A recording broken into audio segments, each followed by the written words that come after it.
Have you ever heard someone say, I don't see color, or color doesn't matter to me?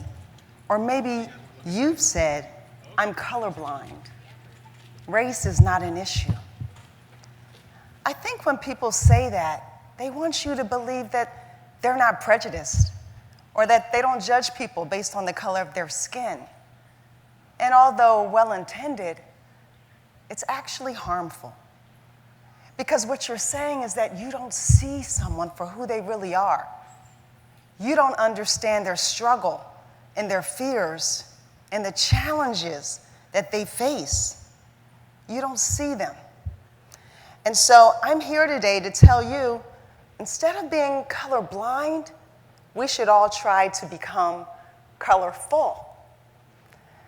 I am a very colorful person. I am a child of the 60s and the 70s.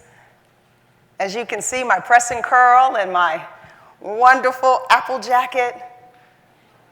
It was a fun time, the 60s and the 70s. Love and peace, bell bottoms, afros, Motown and James Brown were the soundtrack to my childhood. Say it loud, I'm black and I'm proud. I was proud to have brown skin and to have kinky hair. I loved my race. It was a big part of me and my identity. And as I grew into a woman, I continued to be a proud African American. And then something happened. I was still proud of who I was, but I looked down on my arm and there was a white spot. And then there was another white spot. And slowly, my body began to change. I went to doctors and they said, you have something that's called vitiligo. Vitiligo is an autoimmune disorder, and it causes your body to lose its pigment. I didn't know what to do with this illness because, as I told you before, my race was a big part of my identity. That's how the world saw me for 4 decades, and that's how I saw myself. So as my color began to fade away, I started to question race.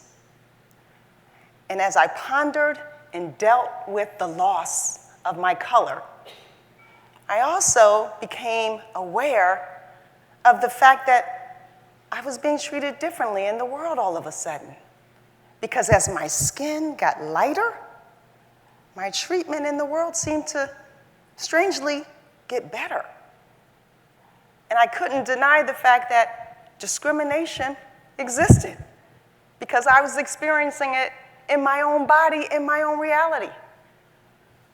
I didn't know how I was going to go from being an African American woman to a racially ambiguous one.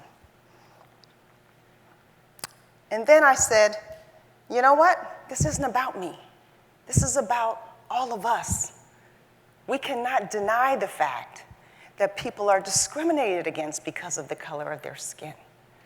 But instead, we need to do something about it. We can't deny it anymore. And so I'm here to say, as Maya Angelou says, when you know better, you do better. What I want you to know is that what's missing is a dialogue.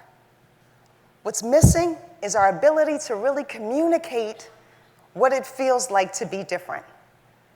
We need to celebrate that. We need to acknowledge that. So I think there are 3 things that we need to do so that we can get to the post-racial society that so many people talk about, so that we can get to the shared humanity that we need now more than ever. We first need to listen. We need to practice active listening. Don't put up the wall because you don't want to hear it or because it hurts, but we need to listen to somebody's struggle, to somebody's pain. And then the other thing we need to do is we need to be culturally courageous. Whoever you are, whatever you are, be that. Let's not try to be one thing. Let's all be who we are so that we can fill up. Because remember, the goal is to be colorful.